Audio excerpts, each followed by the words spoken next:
It's time to chat about some super exciting books coming out in September. This is mostly horror and thriller as usual, with some romance, some sci-fi, some other things thrown in. I am going to start a little bit differently and talk to you about some sequels coming out. I'm not going to read the synopsis of them though, because you're probably not interested in them if you haven't read the other ones and you already know what they are about. So starting off on September 30th, What Stalks the Deep by T. Kingfisher comes out. This is the Sworn Soldier series, and the first one is What Moves the Dead. That is a horror fantasy series. Also on September 9th, we have Wild Card by Elsie Silver. This is number 4 in the Rose Hill series. This is a contemporary romance, and the first one is Wild Love. And then the third series book I have to talk to you about is We Love You, Bunny by Mona Awad. This is in the Bunny series. The first book is called Bunny. This comes out on September 23rd. This is horror with dark academia vibes. So those are 3 sequels coming out in September that I am interested in and thought I would remind you that they were coming out if you were interested as well. Moving on to standalones and maybe first in a series. I don't know if I even have any of those. Starting off with September 2nd publishing date. First up is Spider to the Fly by J.H. Markert. This is a horror thriller. Ellie Isles first became obsessed with the I-64 murders when she saw her own face on one of the victims. Identical to every detail, the woman wasn't her, but she could have been. Compelled to discover the story of her doppelganger's death, Ellie wrote a best-selling true crime book about the serial killer dubbed The Spider. 4 years later, the Spider still hasn't been caught, and his victim count is climbing. Many of the bodies remain unidentified, but with Ellie's online network of true crime followers, that's slowly changing. Together, they've pooled information to create a massive database that tracks people at risk of becoming Jane and John Does, the homeless, the drug addicted, and the downtrodden, with the hopes that if they become victims, they might at least be identified. Now that Ellie has successfully identified multiple victims, the law enforcement task force tracking down the Spider pulls her in to help, and after Ellie's therapist is arrested for the murders, she is more determined than ever to help catch the Spider. This feels like a really fun mix of true crime elements, of serial killers, and investigating. J.H. Markert has had some really, really creepy scenes, so I'm excited for this one. Then we have Breathe In, Bleed Out by Brian McCauley. This is also horror. Hannah has been running from her demons ever since she emerged from a harrowing wilderness trip without her fiancé. No one knows exactly what happened to the day Ben died, and Hannah would like to keep it that way, even if his ghost still haunts her with vivid waking nightmares that are ruining her life. So when her friend group gets an exclusive invitation to a restorative spiritual retreat in Joshua Tree, Hannah reluctantly agrees in search of a fresh start. Despite her skepticism of the strange guru Pax and his belief in the supernatural world, Hannah soon finds healing through all the yoga, sound baths, and hot springs offered at the tech-free haven. But this peaceful journey of self-discovery quickly descends into a violent fight for self-preservation when a mysterious killer starts picking off retreat attendees in increasingly gruesome ways. As the body count rises and Hannah's sanity frays, she'll have to confront her dark past and uncover the true nature of a ruthless monster hell-bent on killing her for good. I've loved from Brian McCauley before. I've liked everything I've read from him. I think this is going to be a good mix of a slasher and a retreat, which I love both of. Moving to September 9th, we are starting out with Play Nice by Rachel Harrison. This is horror. Rachel Harrison writes more cozy, kind of like friendship, family-focused books. Cleo Louise Barnes leads a picture-perfect life as a stylist and influencer, but beneath the glossy veneer, she harbors a not-so-glamorous secret. She grew up in a haunted house. Well, not haunted, possessed. After Cleo's parents' messy divorce, her mother, Alex, moves Cleo and her sisters into a house occupied by a demon, or so Alex claimed. That's not what Cleo's sisters remember or what the courts determined when they stripped Alex of custody after she went off the deep end. But Alex was insistent. She even wrote a book about her experience in the house. After Alex's sudden death, the supposedly possessed house passes to Cleo and her sisters. Where her sisters see childhood trauma, Cleo sees an opportunity for house-flipping content. Only, as the home makeover process begins, Cleo discovers there might be some truth to her mother's claims. As memories resurface and Cleo finally reads her mother's book, the presence in the house becomes more real and more sinister, revealing ugly truths that threaten to shake Cleo's beautiful life to its very foundation. My favorite Rachel Harrison has been Black Sheep, and I'm kind of getting those vibes from this one with a more family focus instead of just like one sibling dynamic or a friend group. I'm really excited. I love haunted houses. I think this will be a lot of fun. Next up is The Extra by Annie Neugenbauer. I don't know if that's correct. I'm so sorry. This is a super short synopsis. 10 people head out on a backpacking trip, but the first night 11 set up camp. Everyone remembers everyone else. Who's the extra? That's it. This is a debut dark sci-fi novella. It kind of sounds like everything that I want in a sci-fi horror novella. Next up is Hot Wax by M.L. Rio. Summer 1989. 10-year-old Suzanne is drawn like a magnet to her father's forbidden world of electric guitars and tricked out cars.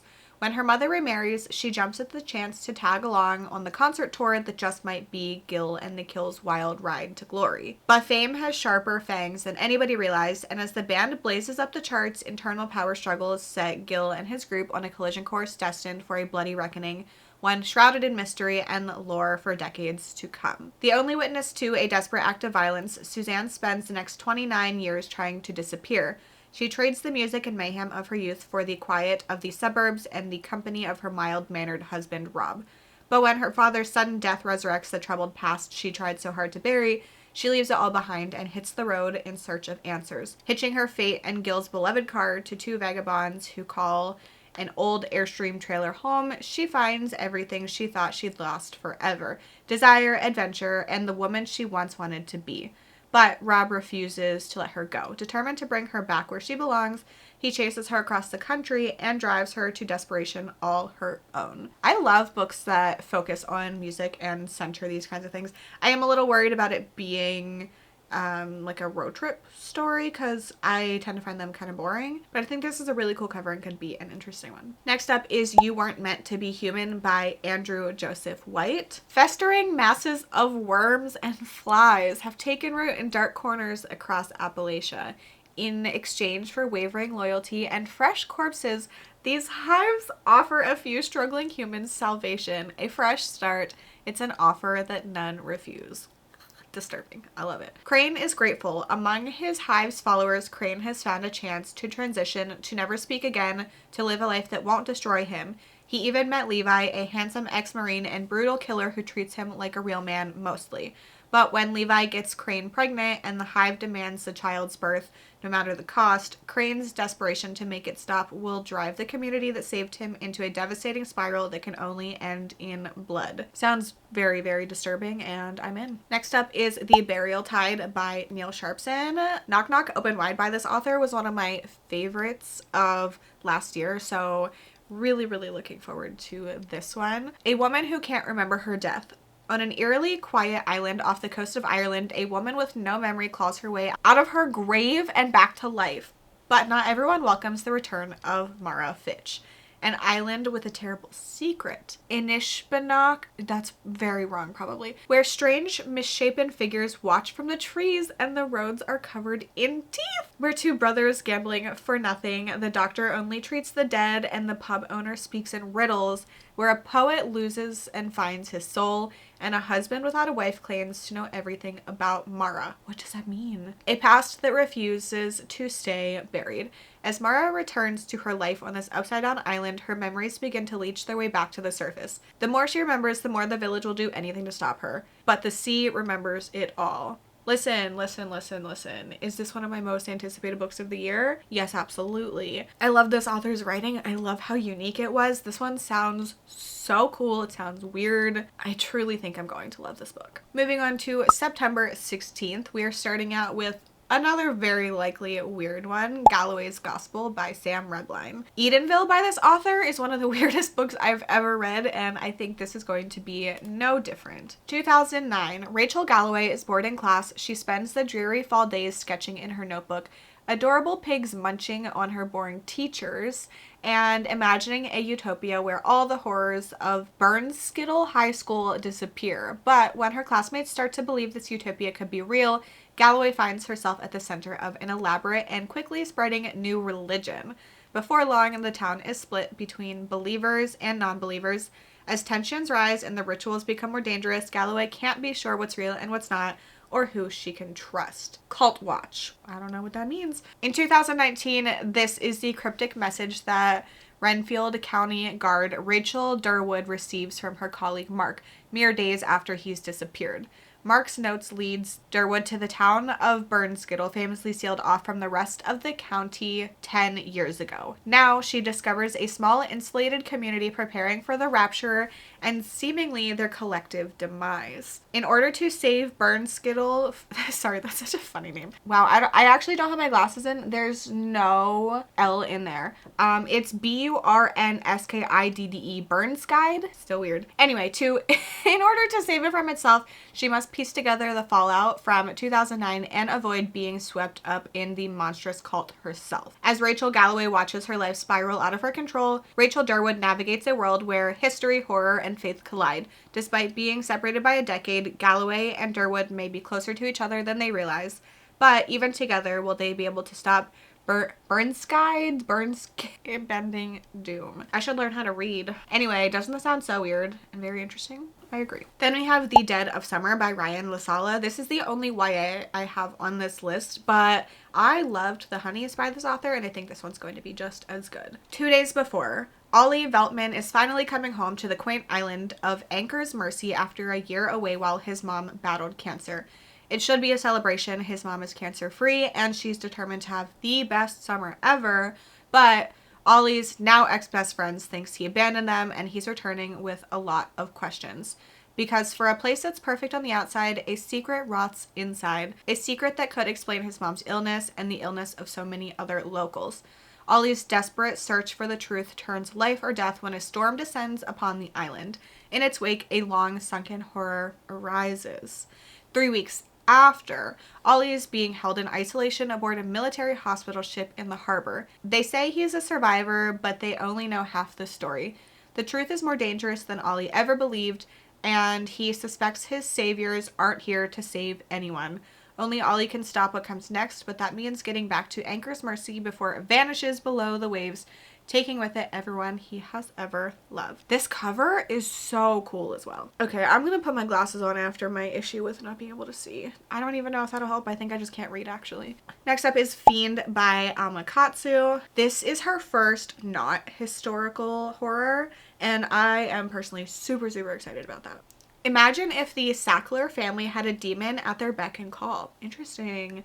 The Berisha family runs one of the largest import-export companies in the world, and they've always been lucky. Their rivals suffer strokes, inconvenient buildings catch on fire, earthquakes swallow up manufacturing plants, destroying harmful evidence. Things always seem to work out for the Berishas. They're blessed. At least that's what Zeph, the patriarch, has always told his 3 children, and each of them knows their place in the family. Darden, as the only male heir, must prepare to take over as keeper of the Berisha secrets. Maris's most powerful contribution, much to her dismay, will be to marry strategically, and Nora's job as the youngest is to just stay out of the way. But when things stop going as planned and the family blessings start to look more like a curse, the Berisha's family begins to splinter, each hatching their own secret scheme.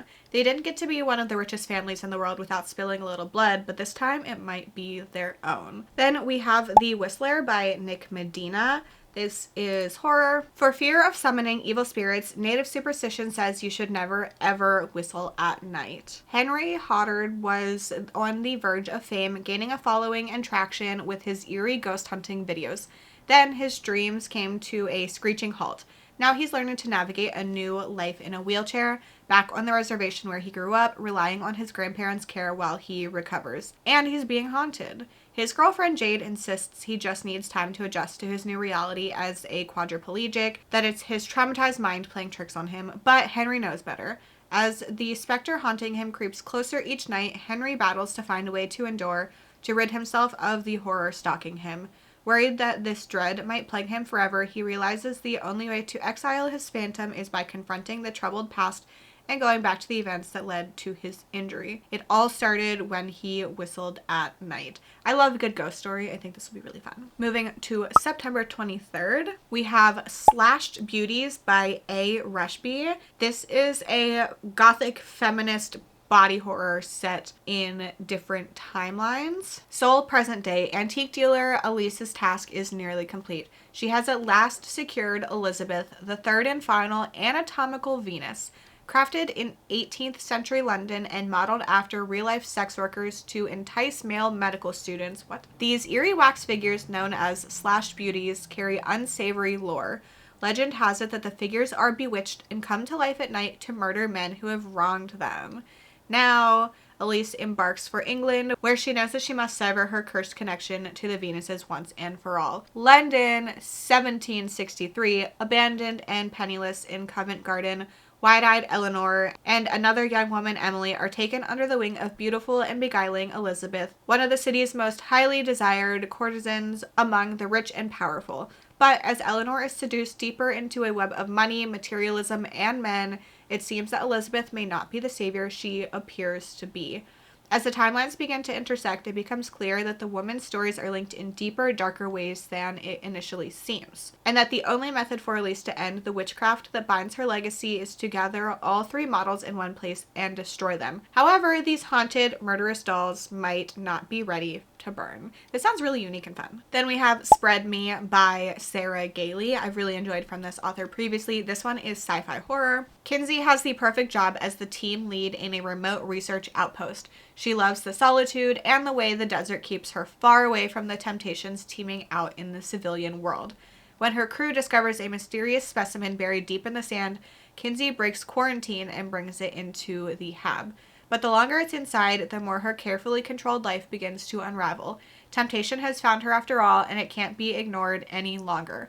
One by one, Kinsey's team realizes the thing they're studying is in search of a new host, and one of them is the perfect candidate. I need to know more information immediately. Then we have a dark rom-com, Tourist Season by Bryn Weaver. This is the first book in a new series. This is not part of Ruinous Love with Butcher and Blackbird. This series is called the Seasons of Carnage Trilogy. Welcome to Cape Carnage. Visit once, stay forever. Cape Carnage is a seaside town of colorful houses, quirky shops, and an unusually high body count. But with tourists come trouble, and Harper Starling won't let anyone ruin her picture-perfect home. A skilled gardener with killer instincts, Harper protects her sanctuary at any cost, especially for her aging mentor with a fading memory. Troublesome tourists don't check out of Carnage. They compost beneath Harper's award-winning flower beds. But Nolan Rhodes isn't your average tourist. Devilishly handsome, disarmingly charming, and skilled with a blade, Nolan is relentless in the pursuit of revenge.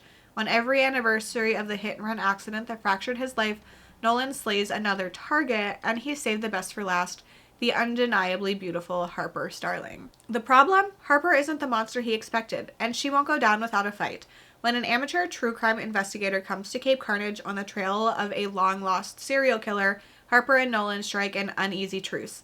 If Nolan helps Harper protect her town, she'll keep quiet about his hunting habits for now. But their alliance soon spirals into obsession, one that threatens to shatter every secret in Carnage, including their fragile love. It says it's a darkly funny, slow burn enemies to lovers. Incredible. Finally, moving on to September 30th, we have The Autumn Springs Retirement Home Massacre by Philip Fracassi. I have really enjoyed from this author previously and then not loved some others, but I think it's because of the specific tropes. And this one sounds really fun. Rose DuBois is not your average final girl. Rose is in her late 70s living out her golden years at the Autumn Springs retirement home. When one of her friends dies alone in her apartment, Rose isn't too concerned. Accidents happen, especially at this age. Then another resident drops dead, and another. With bodies stacking up, Rose can't help but wonder, are these accidents, old age, or something more sinister? Together with her best friend Miller, Rose begins to investigate. The further she digs, the more convinced she becomes there's a killer on the loose at Autumn Springs, and if she isn't careful, Rose may be their next victim.